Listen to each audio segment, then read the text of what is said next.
नहीं चाहिए गोरी नारी कोनो शहर वाली वो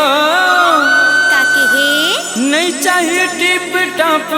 कोनो मत वाली वो अच्छा कारी सब रेंगी मैं मुहा के ना मयूर पाखी कस नैना तो मयूर पाखी कस नैना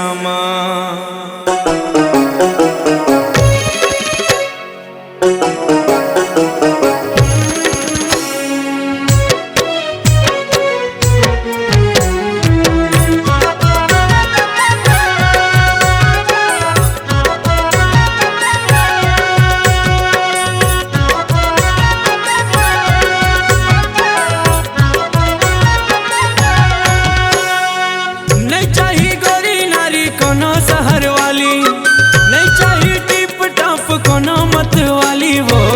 कारी सब रेंगी मैं मुहागे होना मयूर पाखी कस नैना तो मयूर पाखी कस नैना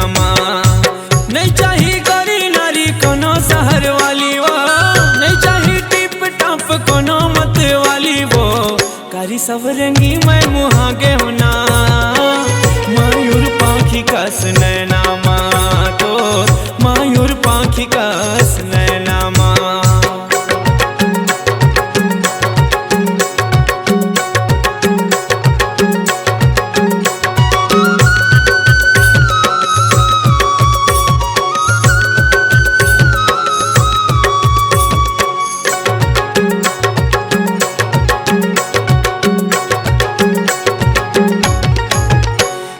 झिलमिल नैना ला देखी के गोरी वो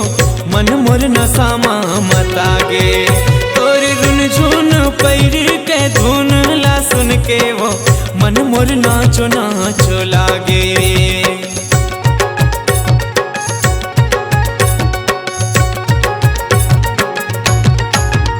तोर झिलमिल नैना ला देखी के गोरी वो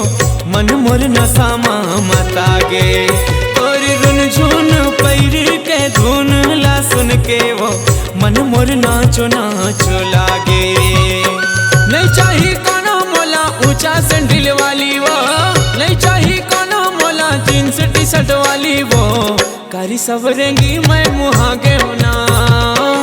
मयूर पाखी कस नैना तोर मयूर पाखी कस नैना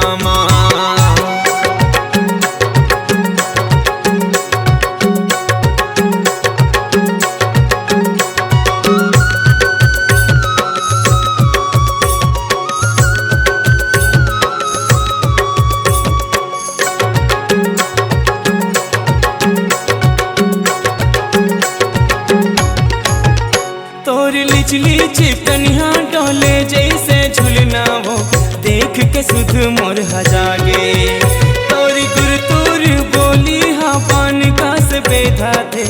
अंतस मोरे हखागे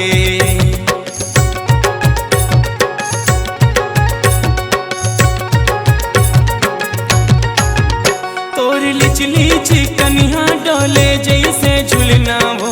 देख के सुध मोर हजागे तोर गुरतुर बोली हाँ पान का से बेधा थे अंतस मोरे अखागे नहीं चाहिए बॉब कटिंग सेल फोन वाली वो नहीं चाहिए टूरी मोला ब्यूटी पार्लर वाली वो कारी सब रेंगी मैं मुहागे वो मयूर पाखी कस नैना तोर मयूर पाखी कस नैना नहीं चाहिए गोरी नारी कोनो शहर वाली नहीं चाहिए टिप टॉप कोनो मत वाली वो कारी सब रेंगी मैं